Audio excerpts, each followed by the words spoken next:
and the things of earth will grow strangely dim in the light of His glory and grace.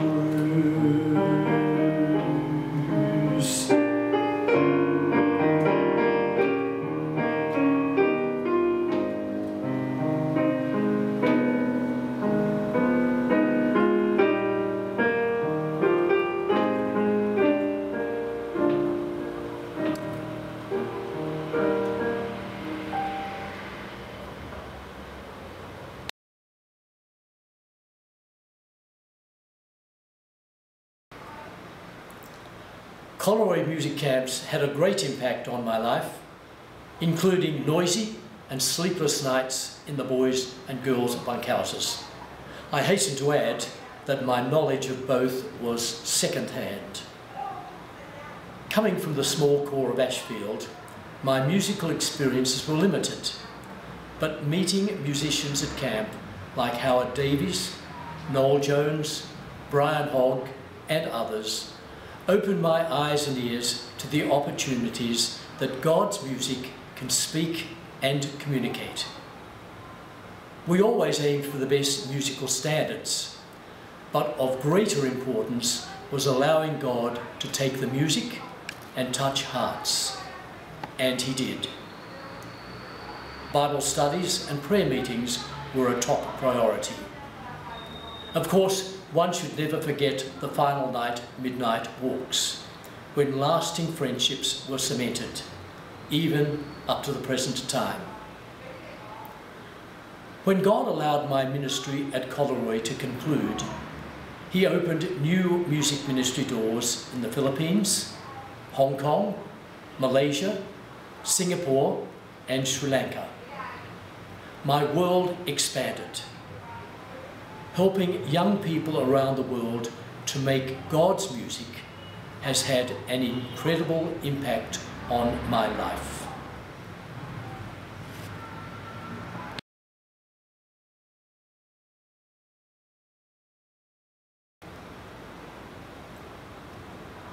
My parents were Salvation Army officers, and they showed me by example the importance of a personal relationship with Jesus. Ashfield was my home core, and I made my first commitment to Jesus at a Sunday school decision day when I was about 8 years of age. That's a very broad question.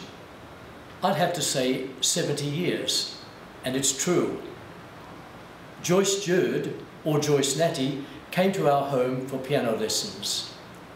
She was the first of a number of excellent teachers who helped develop the musical gifts that God gave me. I must also mention Mrs. Neiman, the officer's wife at Ashfield. Every Sunday she gave me a new tune from the songbook. I took it home to practice for the following Sunday morning. That was faith, and it worked. I think it's about 25.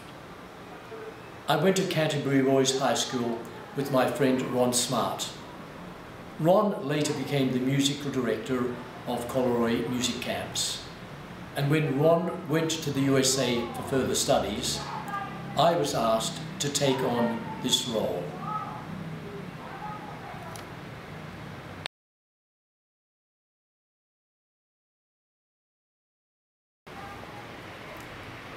I'd find that request difficult to answer.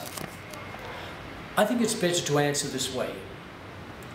When I meet soldiers, officers, even former Salvationists who attended Coleroy camps, I'm quite overwhelmed when they share with me the impact of a life that God has used.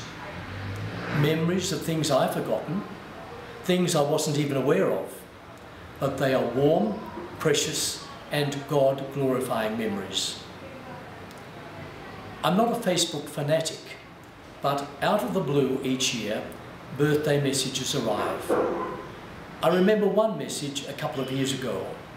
The person wanted to thank me 35 years later for the impact of my ministry at Coleroy.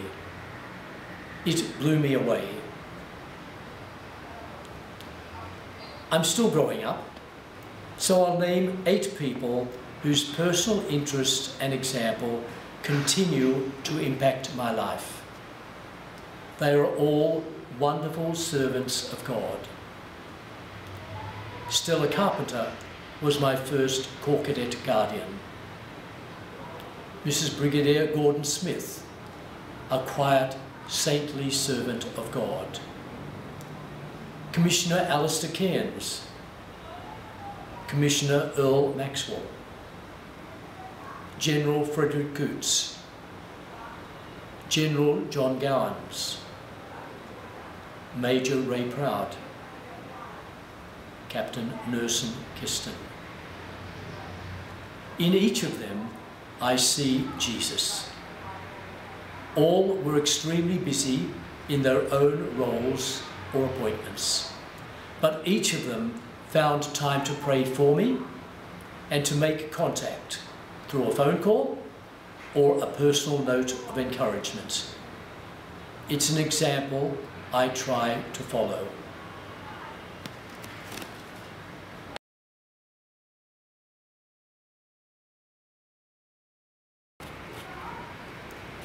Many people can sing or play.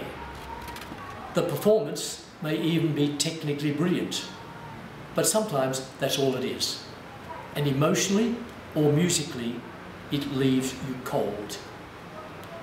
A much smaller number have the sensitivity to create music that has soul, that touches the heart. I call that musicianship.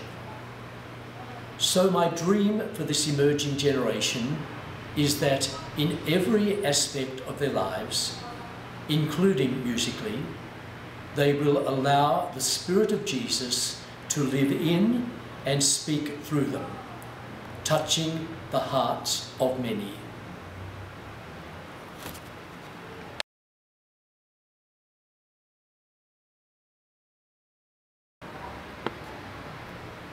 Try to get alongside our youth. Speak to them. Ask them how they're going. Send them a note of encouragement. Take a personal interest in them. Above all, pray for them.